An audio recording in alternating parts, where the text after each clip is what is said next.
c'est bon. Oui, les deux vont être faits ensemble, effectivement. Donc, on y va. Je vais envoyer ça ici. Ça ici, c'est Kahoot. Donc, revision. Cours 8. Préparez votre réponse.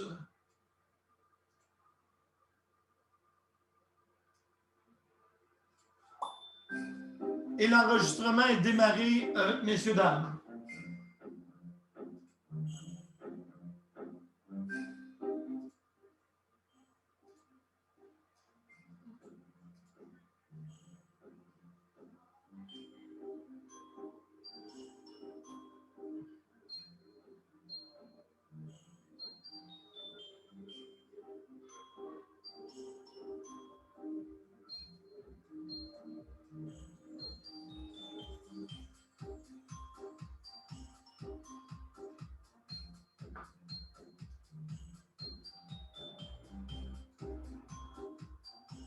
Allez, allez, vous êtes 6, vous êtes plus que ça.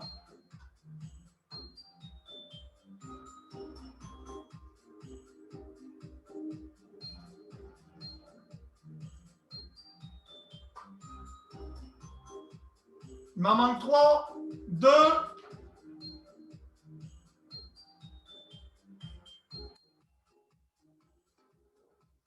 Soyez pas timides, les deux derniers. Joignez-vous à nous.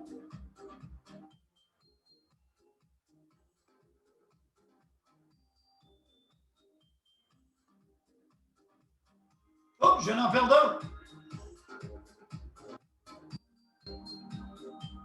11, allez, allez, les deux derniers.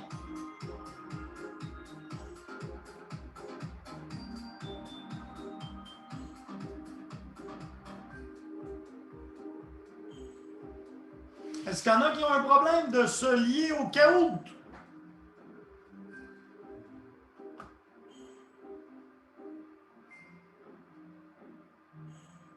Trois, 2, 1, c'est parti! Revision sur le cours 8, le LDD. Choix multiple, que signifie LDD?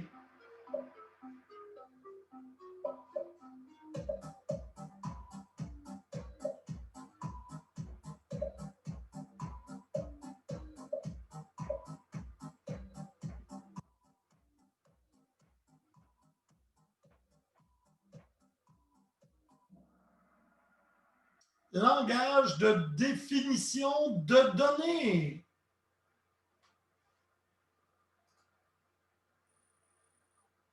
Eh bien, le yak a pris les devants, suivi du gecko et du lion. Quiz. Quelles commandes font partie du LDD?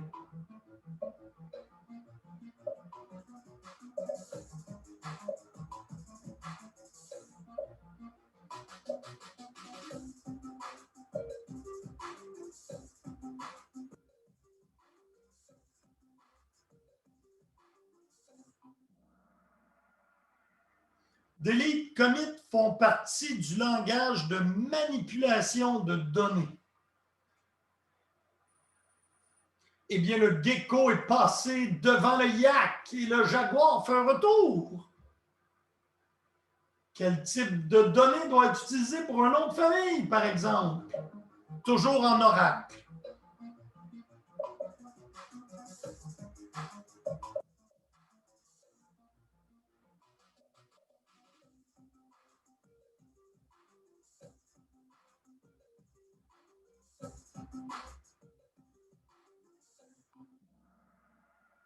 C'est effectivement un varchar 2.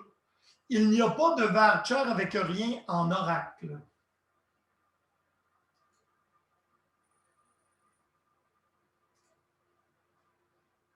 Eh bien, nous avons le gecko à 2712. Eh bien, bonjour Alexandre, tu te joins à nous. Tu peux partir ton Kahoot. Le pin est indiqué en bas à droite. Cool, merci. Lequel n'est pas un objet de la base de données Oracle?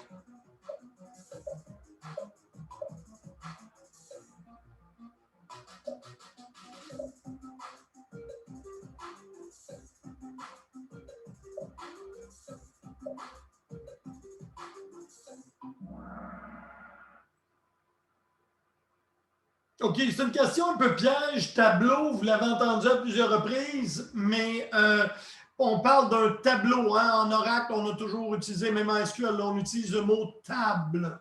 Alors, juste un petit peu question piège. Le reste des index, des vues, c'est des objets de la base de données.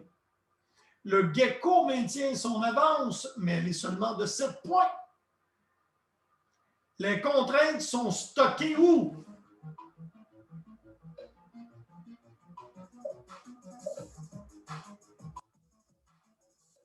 Et dans cette question, il y a une meilleure réponse.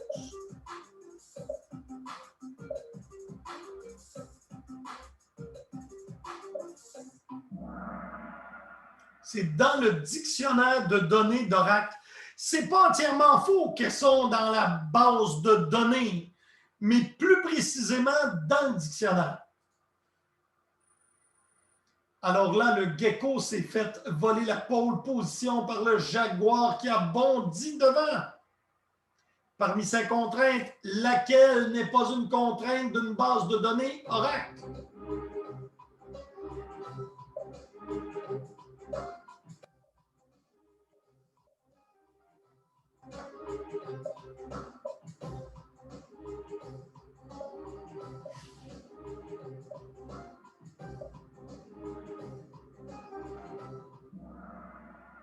C'est is nul. La contrainte, c'est not nul.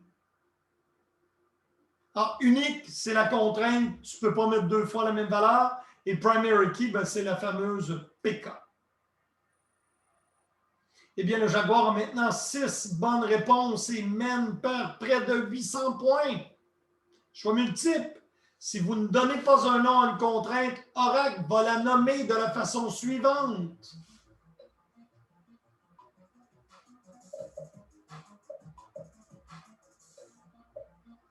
J'aimerais ça, moi, qu'il y ait un de mes étudiants avec un beau chapeau comme ça.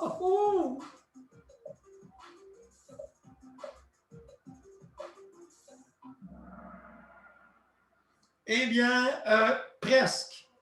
Aura, avec un trait d'union, c'est les messages d'erreur. SYS, ce sont le préfixe des contraintes qui ne sont pas nommées. Oh! Gecko et Jaguar, nez à nez. Parmi ces noms d'objets, lequel est bon?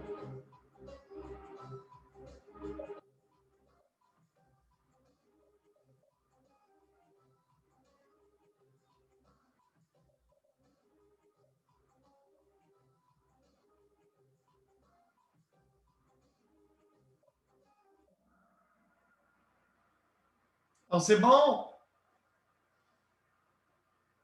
L'étoile n'est pas permise. En fait, l'autre est trop long. 30 caractères doit débuter par une lettre pour tous les noms d'objets Oracle. 30 caractères doit débuter par une lettre et les caractères spéciaux permis sont sous-tiret dièse $.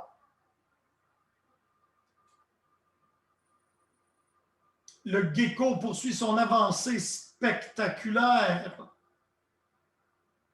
Parmi ces noms de table, laquelle est correcte? Oh, j'ai l'impression de vivre un moment de déjà-vu. 30 caractères, doit débuter par une lettre. Et les seuls caractères spéciaux permis, sous-tiret, dièse et $.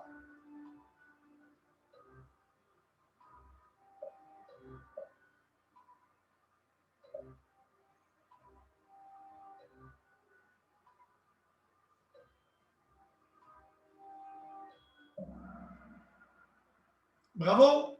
Et l'autre est beaucoup trop longue. Table des fréquences et des ondulations, ça a plus de 30 caractères.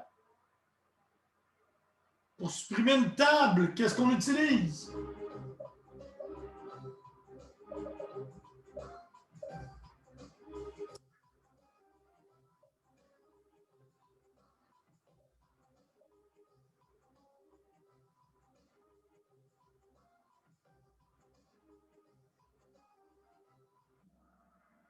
Bravo, on la drop. Revoke, c'est utilisé pour enlever des droits. Et delete, c'est pour vider le contenu, mais non pas déliter la table. Alors là, le gecko court après le jaguar. Pour modifier une structure, on utilise quelle commande? Comme une structure de table, par exemple.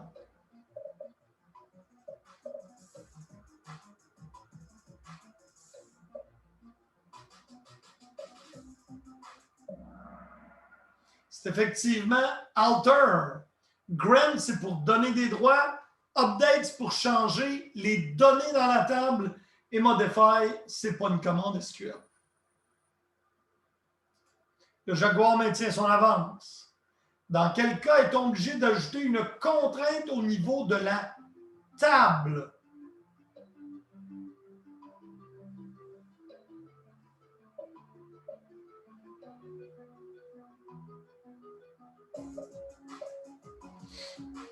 C'est une petite question rusée.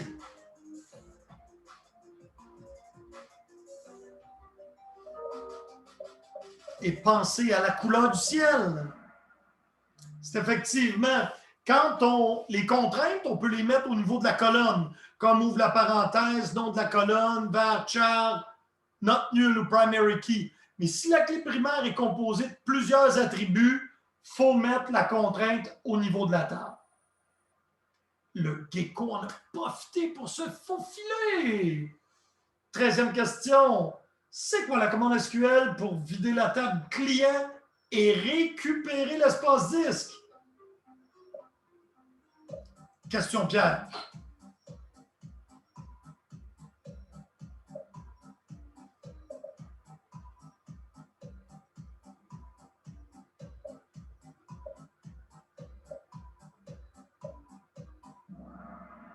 C'est tronçonner, soit truncate table. Drop table, là, vous perdez la table au complet. Delete, ça fonctionne, mais ça ne récupère pas immédiatement l'espace.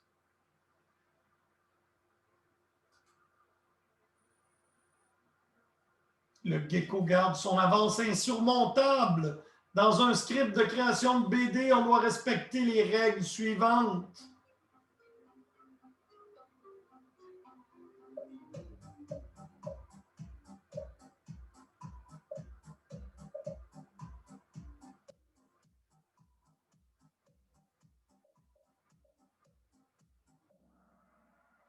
Bravo les parents en premier, et après ça, pour être capable, sinon, on ne sera pas capable de faire le lien de foreign key, puisque la table parent ne sera pas là pour que je m'y relie.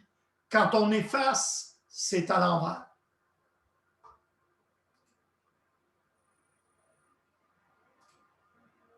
Dernière question.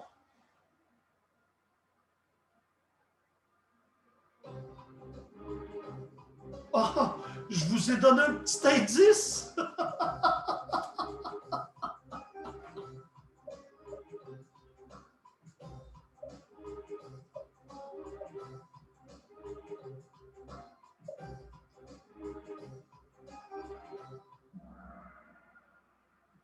Eh bien, vous, on doit supprimer les enfants et après ça, les parents. Bon, ben le quiz 3, c'est fait et les trois premiers dans l'ordre. Troisième, le yak majestueux. Deuxième, le jaguar adorable. Et le premier, non le moindre, le gecko.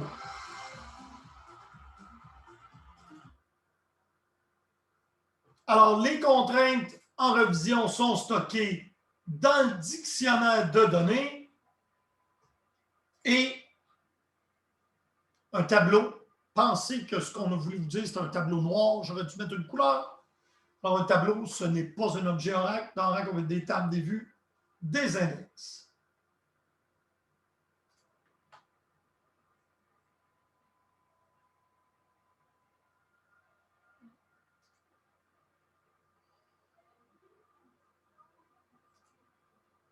Donc, on a maintenant fait le cours 8, cours 9, les audits.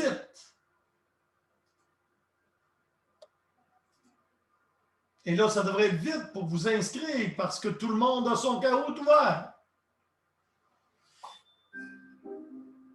805 954.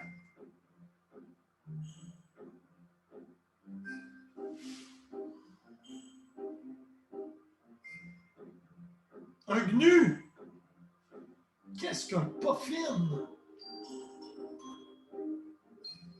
Un lion de mer, une grue, un otarie, un dragon, un zèbre.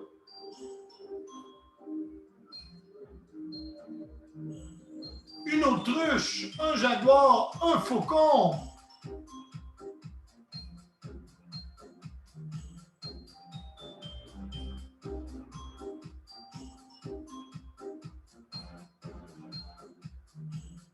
Il me manque toujours des joueurs, mais où vous cachez-vous? Dove, c'est une colombe. 3, 2, 1. C'est parti!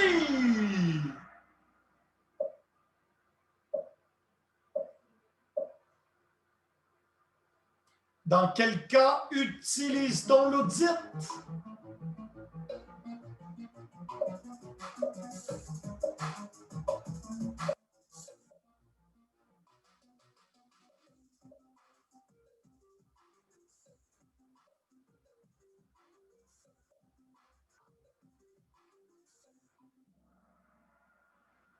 Toutes ces réponses.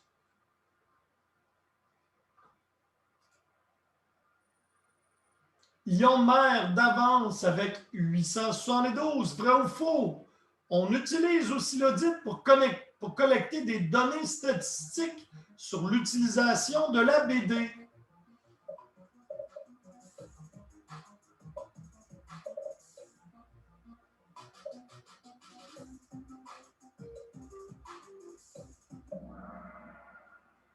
Et c'est vrai, pour moi, une crane, c'est une grue. La grue a pris les devants. Lorsqu'aucun audit n'est spécifié, quelle est l'action qui n'est pas auditée par défaut?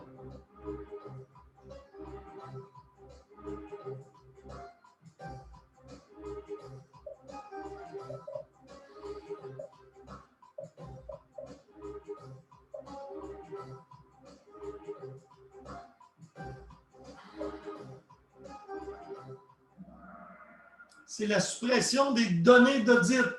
C'est pas audité par défaut. Sinon, tout le reste s'en va dans la trace d'audit. L'Otari a pris les devants. Bravo, 3 bonnes réponses, l'Otari. Où sont enregistrées les données d'audit par défaut?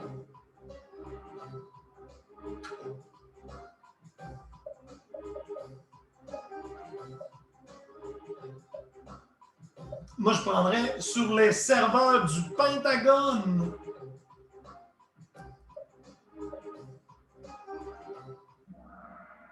C'est effectivement dans le journal d'audit, soit de la BD ou du SE, système d'exploitation, selon votre config. L'Otari maintient son avance. Vrai ou faux? Alter Stem, set audit trail égale DB, scope égale SP file. Active l'audit dans le système d'exploitation. Il faut vous aider ici. Là.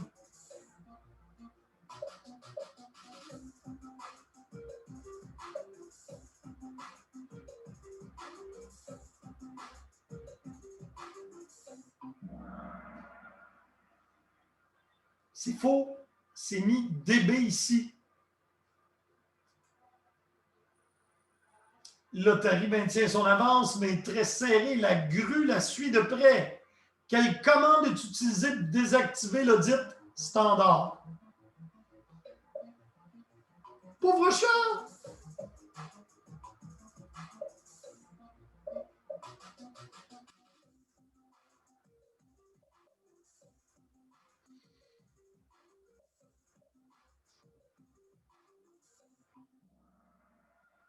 Set audit trail égale none.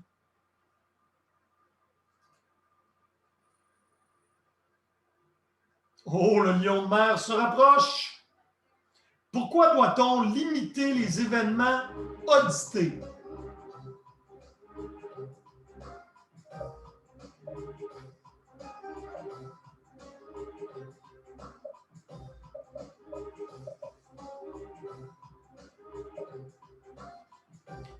et toutes ces réponses n'incluent pas aucune de ces réponses. Et j'aurais probablement pu avoir une discussion là-dessus.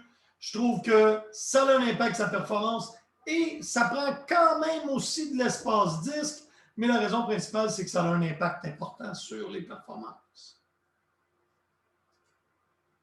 Vrai ou faux? Une facile.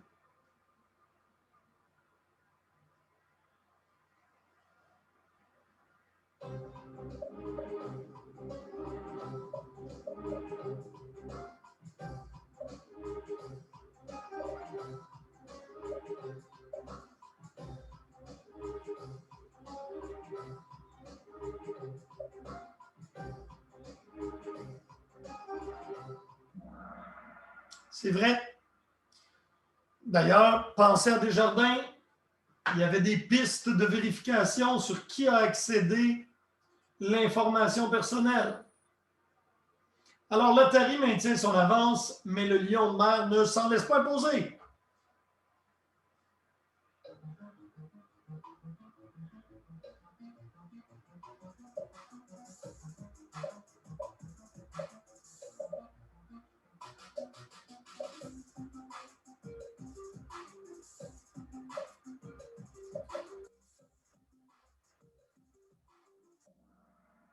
Alors, quand on cherche des problématiques, on commence dans le général et on s'amène dans l'entonnoir au spécifique. Oh, ça y est, le Lion de mer a pris les devants. Lors de l'audit, que doit-on faire?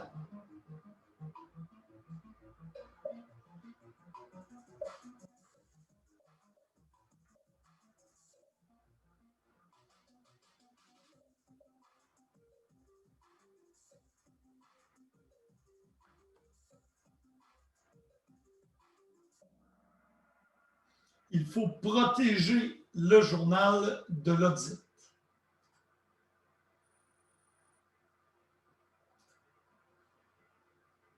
Lors de l'audit de l'activité normale, qu'est-ce qu'on fait?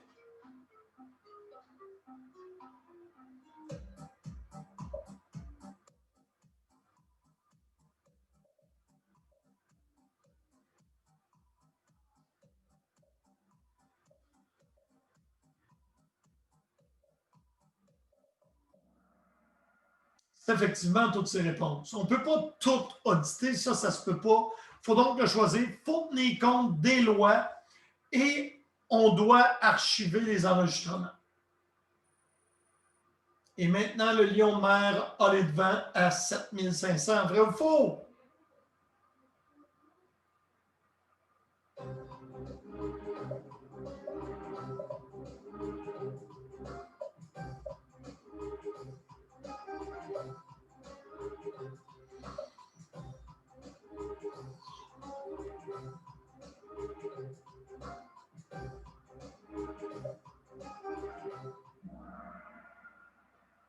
Donc, on peut effectivement faire une audit session. Oh, la crue est de retour. Vrai ou faux? La vue DBA Audit Trail permet de consulter le journal d'audit.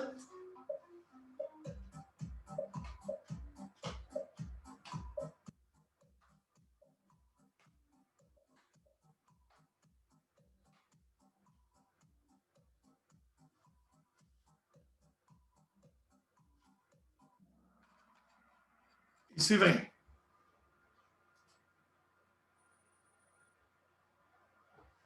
Oh, le panda s'en vient. Vrai ou faux? Dernière question. La commande Audit Table est une commande d'audit de privilège objet valide.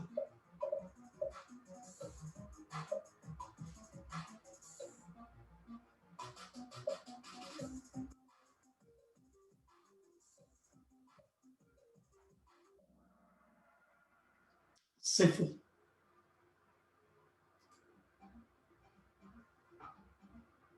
En troisième position, la colombe.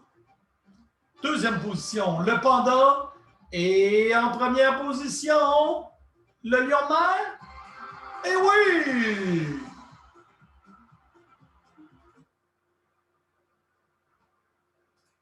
Donc, si sur les événements audités, c'est l'audit a un impact sur la performance, pour ça qu'on n'audite pas tout. Il faut toujours protéger le journal d'audit. Archiver les enregistrements et purger le journal, c'est une façon de le protéger, mais ce qui est important, c'est de le protéger. Désactiver l'audit standard Alter System, set audit trail égale à none.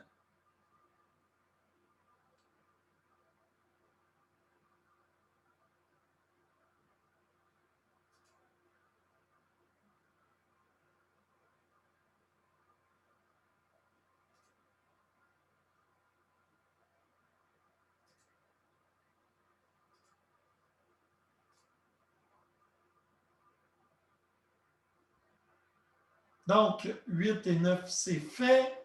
Cours 10-11, c'est parti!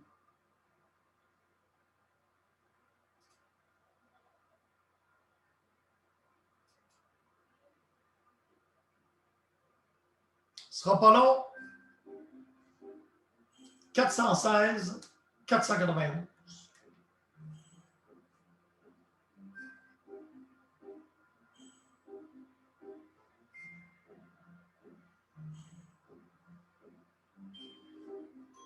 C'est parti! Éléphant, jaguar, un unicorne, c'est une licorne. Un alpaga, un chien. Un lemming. Dieu, j'ai de la misère avec cet animal-là en français. Un jaguar. Un aigle. Souris! Un puffin. Aucune idée, c'est quoi ça?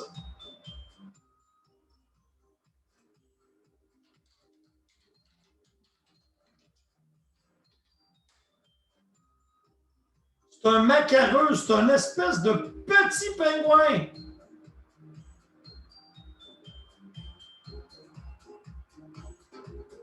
Une panthère. C'est parti.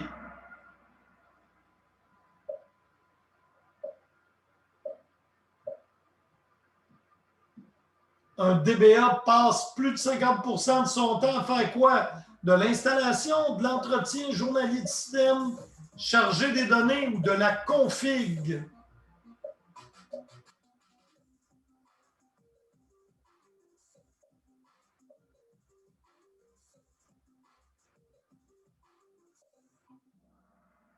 Bravo! C'est de l'entretien du système. L'éléphant, 880, on sait bien, il utilise son poids. Combien de temps on est en arrêt si, je dis bien si, on est disponible 99% du temps?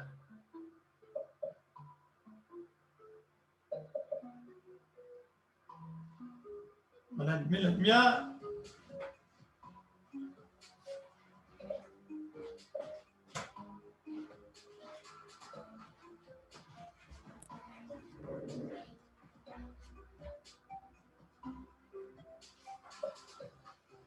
Allez, allez, le petit dernier. Si tout le monde a répondu, on skip. 99% du temps. Une année, c'est 365 jours. Donc, 1% de 300, 3 jours.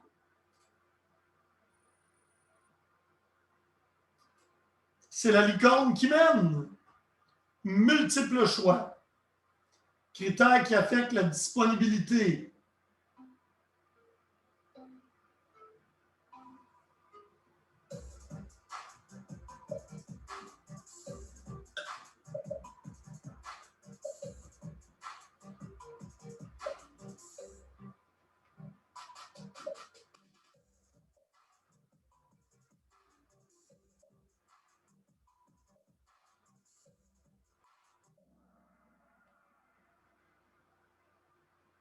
Eh bien, j'espère que vous avez tous eu bon.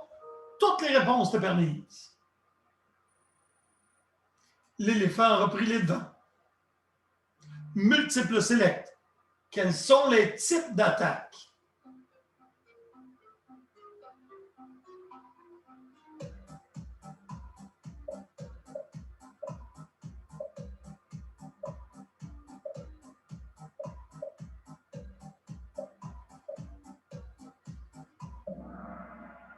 C'est frauduleuse et non frauduleuse. C'est un type d'attaque. Les pannes, elles, peuvent être majeures ou mineures.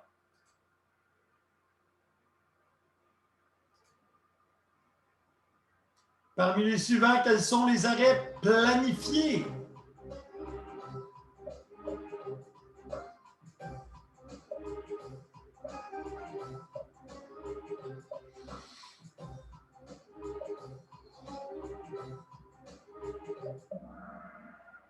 Vous avez raison, installation de mise à jour. L'éléphant maintient son avance. Vrai ou faux? Les meilleures pratiques pour l'architecture typique d'un système comprennent les systèmes dev, prod, qualité et pré-production.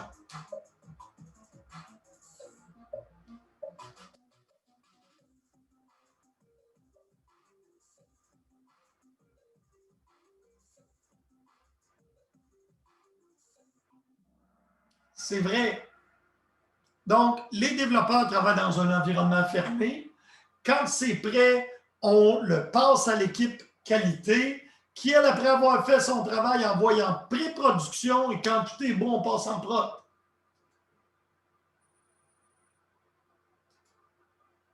Vrai ou faux? Les erreurs humaines comptent pour 40% des arrêts non planifiés.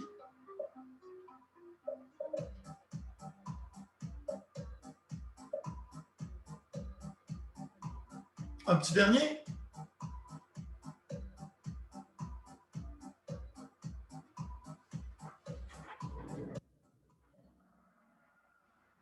C'est effectivement vrai. L'humain est souvent le point faible. Comme disait l'agent Smith dans le film qui s'appelle...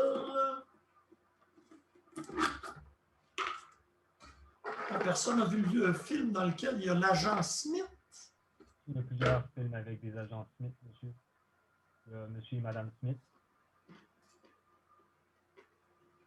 Je ne sais pas pour les autres. MTBF.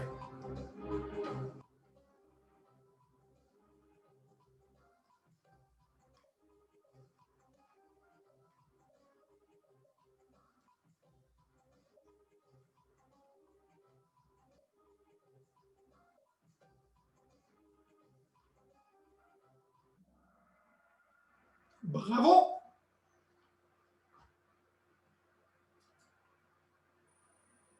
La licorne garde le devant.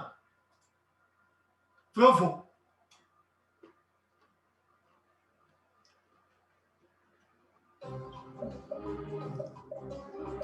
De quel agent Smith vous parliez, monsieur?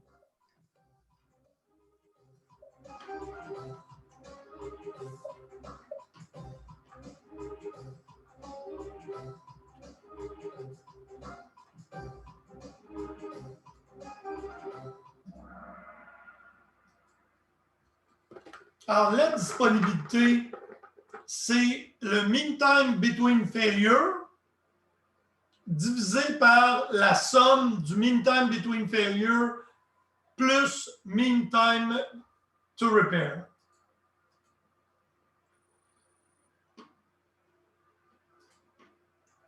Bravo!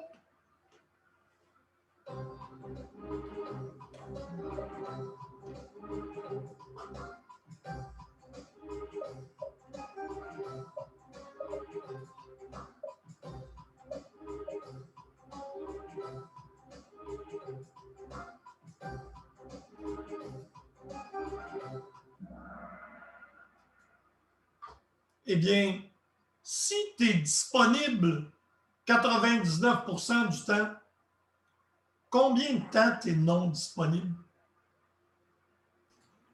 %. Et voilà. Donc, 100%, moins la disponibilité est égale à la non-disponibilité.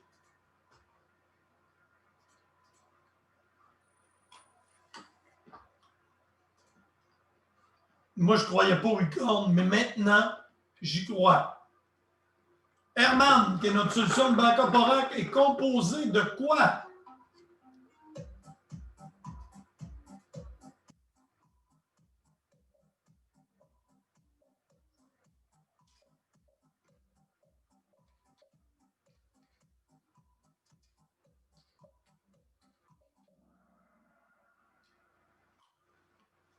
Deux choses importantes, ça nous prend un target database sur lequel on va faire le backup et naturellement Herman lui-même.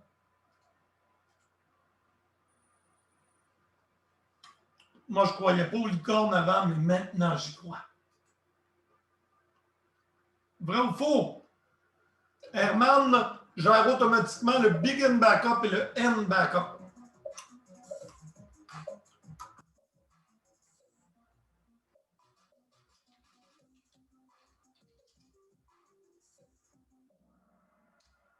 Bravo! C'est effectivement automatique. Vrai ou faux encore?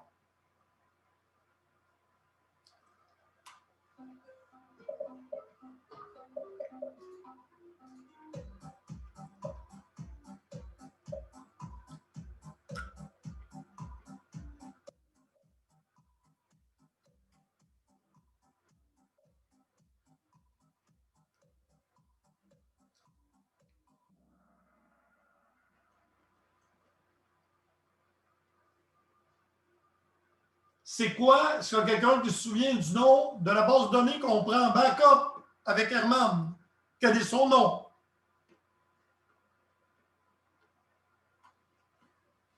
Elle était là sur la diapo précédente. Target. Eh bien, le Jaguar a passé devant la licorne. Vrai ou faux?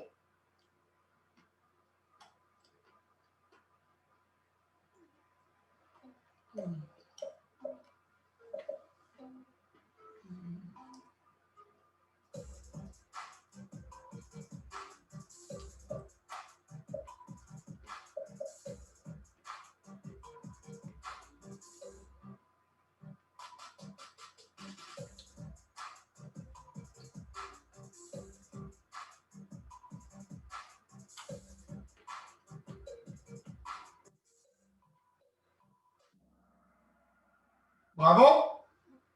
Seulement deux commandes.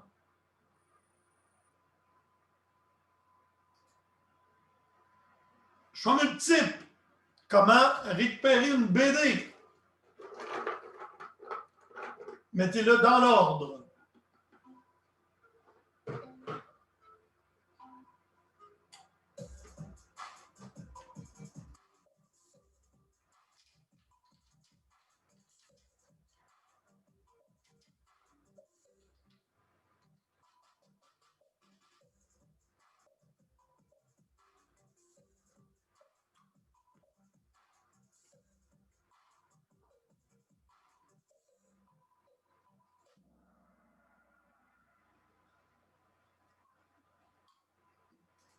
Eh bien, on doit, un, se connecter à la base de données. Deux, restaurer le fichier endommagé. Faire un recover database et après ça, l'ouvrir.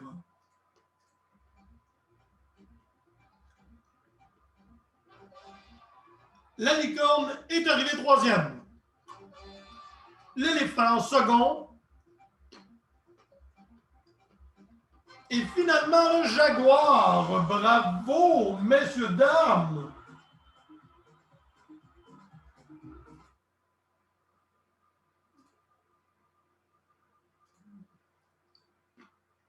Le dernier, non le moindre, sur l'authentification. Et après ça, c'est terminé. Pour les cas où.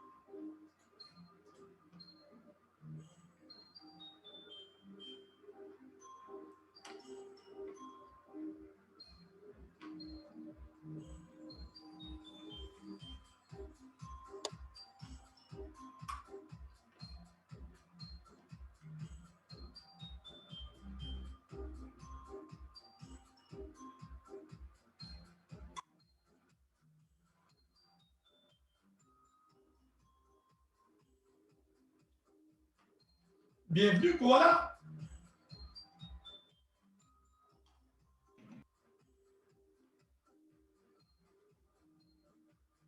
On démarre.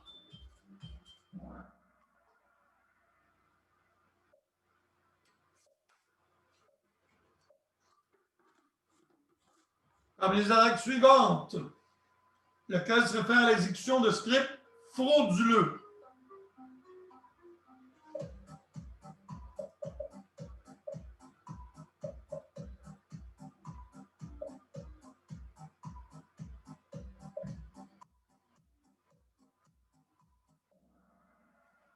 C'est le cross-site scripting. Script frauduleux, scripting. Bravo, Koala. Parmi ces protocoles, lequel est le plus sûr?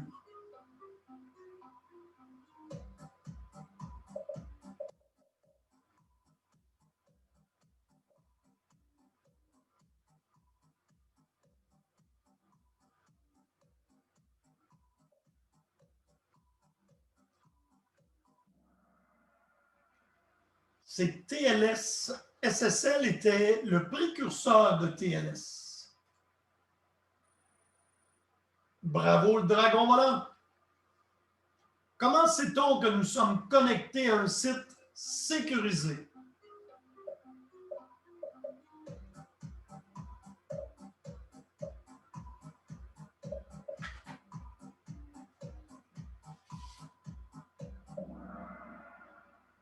Toutes ces réponses.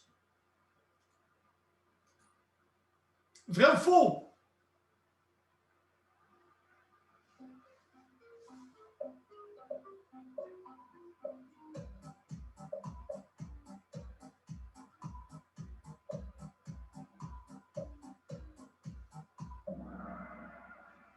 C'est vrai.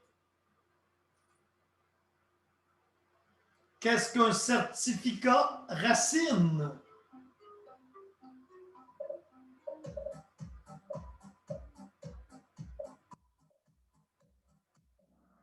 Bravo, c'est le certificat. Vrai ou faux?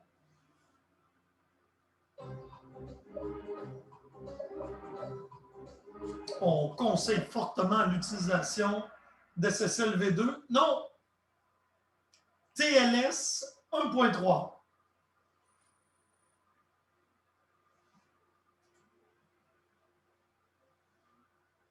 Quelle fonction de hachage va-t-on privilégier si on travaille en authentification?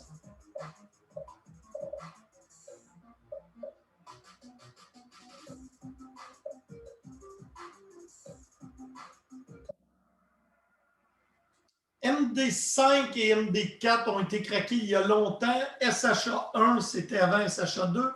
Alors, c'est SHA2. Il reste que 2 questions. Bravo, vous avez travaillé fort.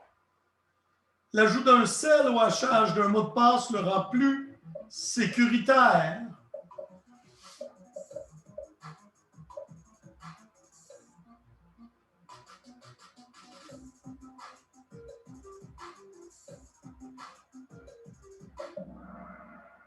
C'est vrai. Mais le Koala se rapproche. Et la dernière question, dans le cas d'une plateforme web, où calcule-t-on le hash?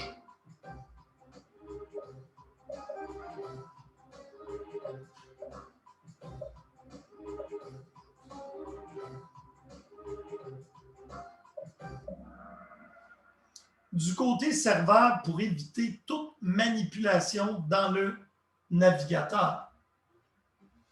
En troisième position, le glider. Le Koala second et le premier, le N, je suppose. Whatever that means. Eh bien, bravo. Avant de vous laisser partir en pause,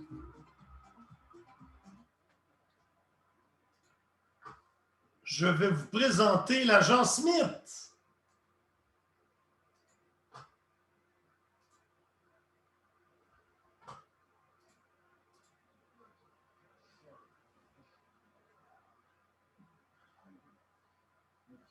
Ah, la Matrix, monsieur.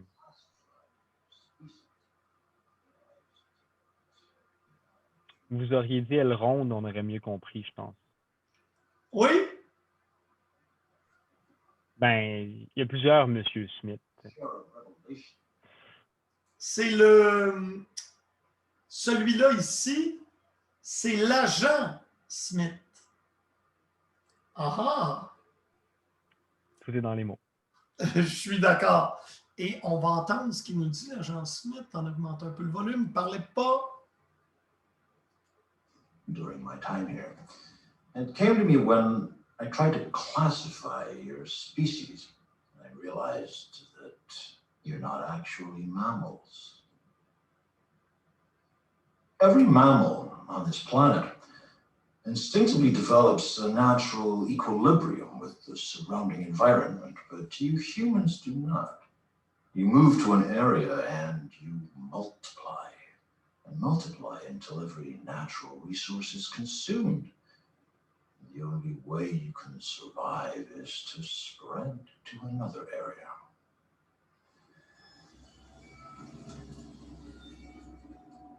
There is another organism on this planet that follows the same pattern. Do you know what it is? A virus. Human beings are a disease, a cancer of this planet. You are a plague, and we are the cure. Alors voilà, c'était sur ces bons mots. Nous prenons une pause de retour à 16h15. À tantôt. À tout de suite.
Eh bien, nous allons reprendre notre petit cours de Python.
Nous étions rendus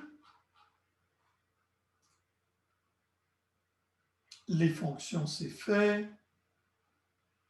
Portée des variables, c'est fait. Monsieur, c'est pas on devait faire le... Je sais pas si j'ai mal compris, mais on n'allait pas travailler sur le TP. On va travailler sur le TP, mais on a quand même notre Python à terminer pour le premier. Et il nous en reste pas gros, on est à 51 et on termine à 70.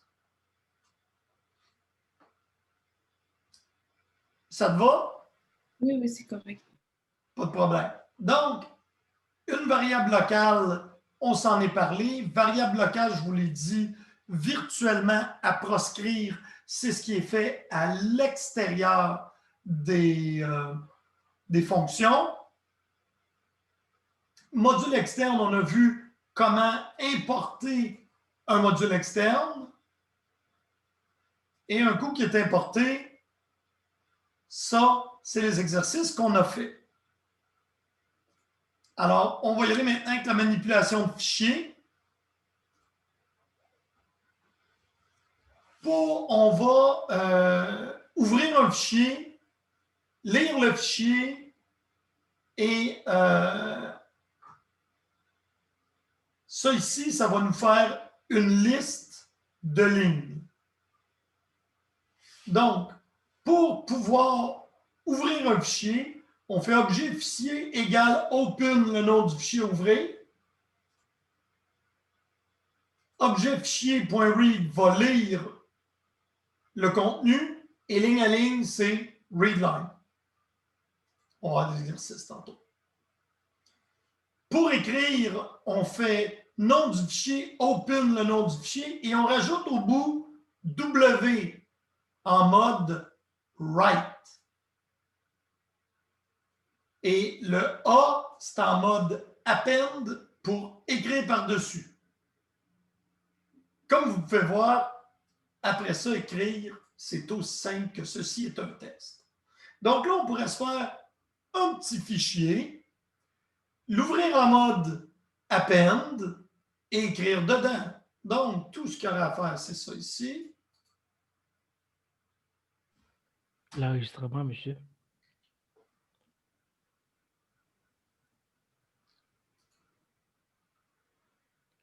Bouge pas.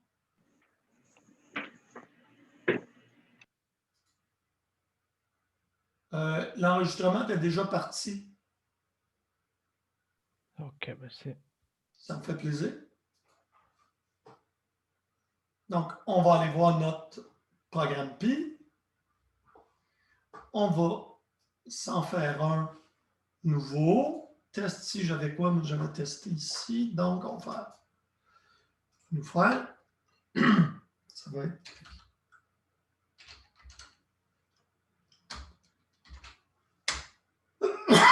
Pardon. Donc, je déclare un objet fichier que je mets égal au fichier que j'ouvre. Il est ouvert en mode A pour appel. Moi, je vais l'ouvrir en mode W parce qu'il n'y a rien dedans pour le moment.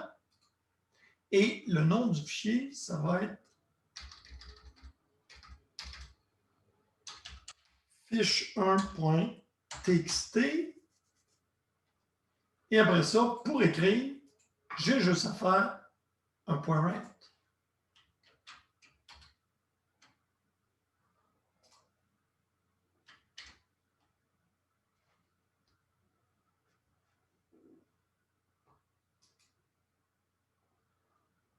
Et là, on peut faire un run.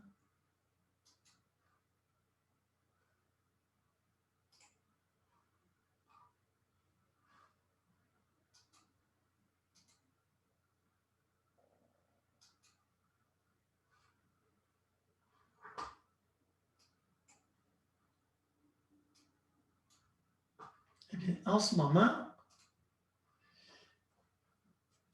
j'ai un téléchargement qui s'effectue. On va le laisser s'effectuer. Quand ça va être terminé, on va être capable d'exécuter ça.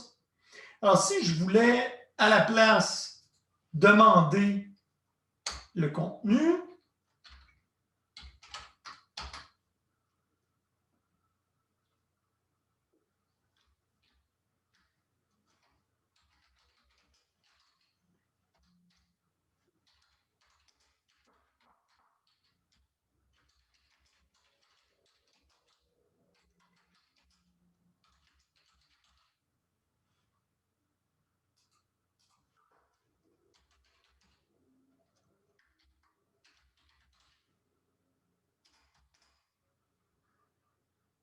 et au lieu ici que ce soit ça, on va mettre. Alors là, ici, je déclare mon fichier en mode ouverture pour l'écriture. Je pose la question, quel texte voulez-vous mettre dans le fichier? Et après ça, je fais objet fichier.write, ligne fichier qui est ma variable ici.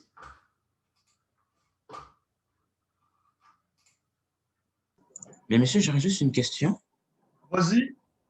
Ça veut dire que si on fait, juste aller dans mon vieux jeu de code, si on fait directement object fichier est égal à open fichier, blablabla, les deux guillemets W, même si on n'a pas créé le fichier, il va quand même le faire? Exactement. Il va Ok. créer le fichier puis écrire. Ah, ok. Ah, ouais, ok.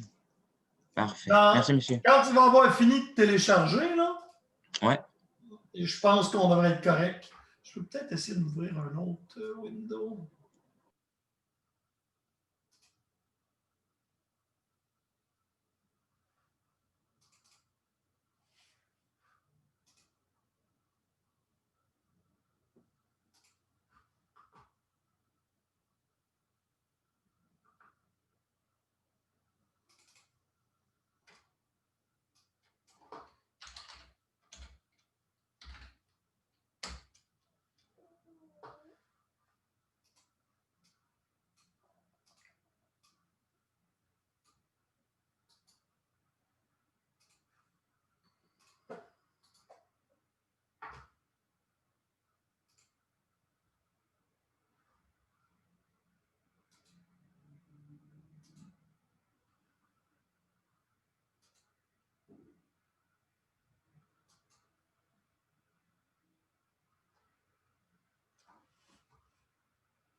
Hein?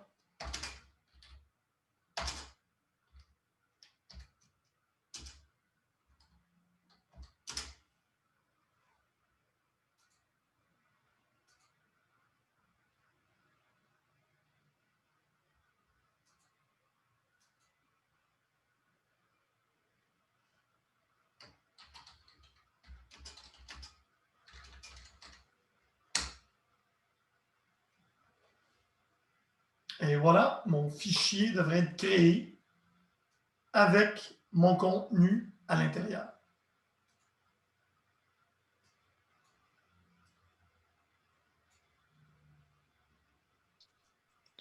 Vous voyez ici Désolé. mon fichier, là, je vais vous le mettre là. J'ai eu un gros problème avec mon Zoom. Bon, il est revenu. Ouais, enfin. Alors voilà, vous avez vu, il a créé mon fiche 1.txt et il a mis mon texte dedans.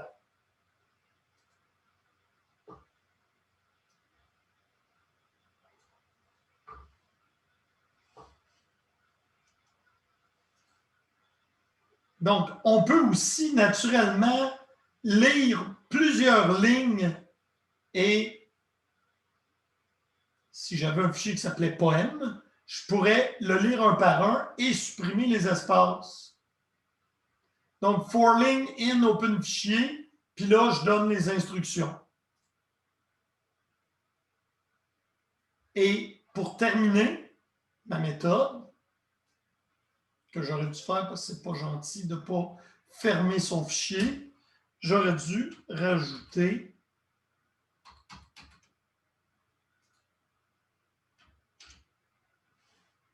par défaut, il fait, mais c'est une bonne pratique de toujours fermer son fichier.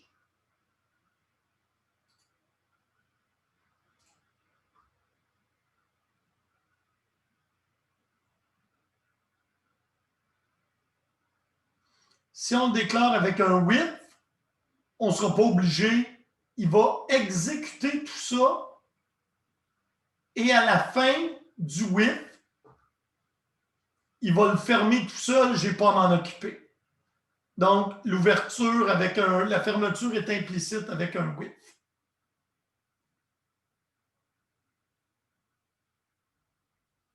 Je vais sauter les exercices, mais je vous recommande de les faire. On le verra au prochain cours, la réponse. On en a ici, on en a là. En terminant, on va regarder comment manipuler des chaînes de caractères. Donc, la chaîne de caractères possède plusieurs méthodes et elles sont toutes listées ici.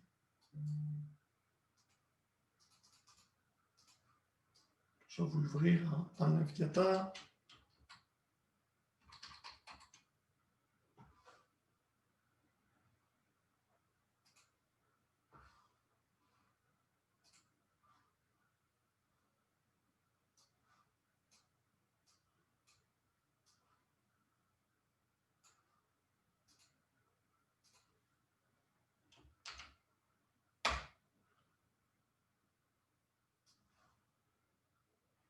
Alors là, je ne les passerai pas tous parce qu'il y en a beaucoup trop. Premièrement, comprenez que les méthodes de chaîne de caractères renvoient une nouvelle chaîne. Elles ne modifient pas la chaîne existante. Puis là, tu en as qui convertissent en majuscules, en minuscules, qui centrent à l'écran, qui comptent le nombre d'occurrences. Écoutez, il y en a là, comme vous pouvez voir, un ensemble important.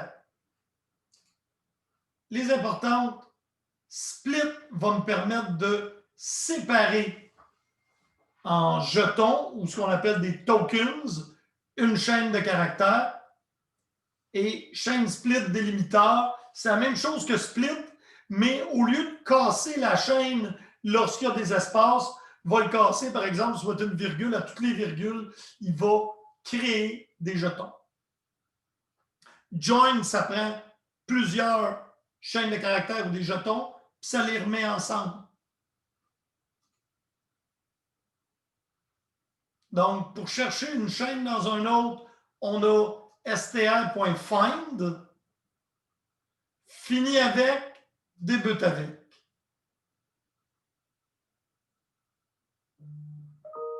Et là, si on fait text.startWithYes, on va retourner true, qui est vrai, ça débute par yé, ça finit pas par non. Et si on fait un text find, il va nous donner la position de la première occurrence. C'est bon, ça. Très bon.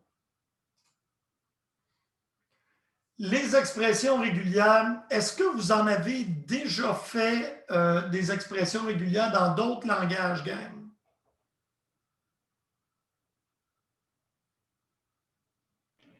Je suis pas sûr si on en avait fait en Java. Je pense pas. OK. On ne passera pas beaucoup de temps, mais les expressions régulières me servent à faire des recherches dans une chaîne de caractères. Donc, quand j'utilise \D+ ici, ça veut dire quelque chose qui a... C'est un wildcard, n'importe... Oups, CTRL-Z. N'importe quoi dans le texte 1. C'est sûr que ça va retourner vrai, ça. Alors, je ne vous mettrai pas ça à l'examen final. Fait que je vais m'arranger pour passer vite dessus. Donc, des expressions régulières, c'est des expressions qui nous permettent de valider des chaînes de caractères pour savoir s'ils sont égaux.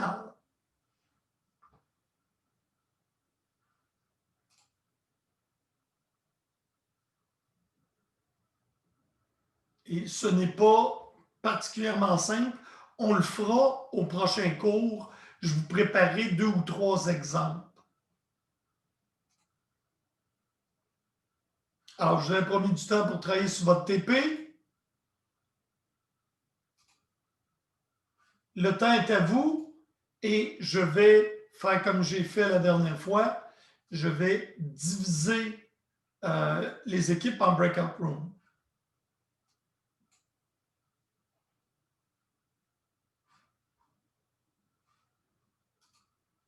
Je vais cesser de partager mon écran. Je vais maintenant arrêter l'enregistrement.